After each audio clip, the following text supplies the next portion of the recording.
تي يا أيها الناس اتقوا ربكم الذي خلقكم من نفس واحدة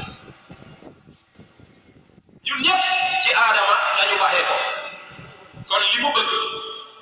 la mu ca namoon mooy ñu nekk ay mbokk nekk ay dëkkandoor foo gisee sa morom xam ne kii sama mbokk la maag mooma dëkk waaye la jiitu loola yàlla mi nga xam ne moo ñu wax ne duma leen bàyyee seen bopp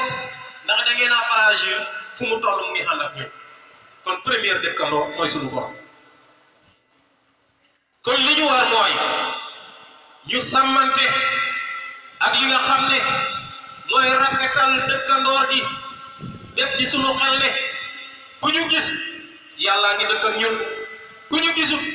yàllaa ngi ànd ak ñun kon ñun mosuñoo nekk kenn toujours ñaar lañu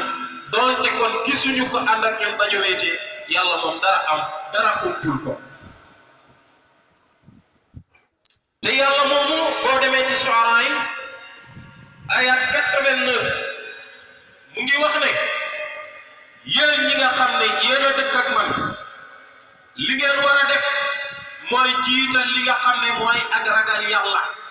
mooy ragal ma ndax ki nga dëkk ak boo ko ragalul doo ko mën a wég kon yàlla ak wégeel la bëgg ci boppam wégeel boobu ngay wég yàlla mooy tax yow kat nga sellal dal di def li nga xam ne moom moo war sa digganteeg moom ndax sell boobu kat ku dëkk ak président de la république war ngaa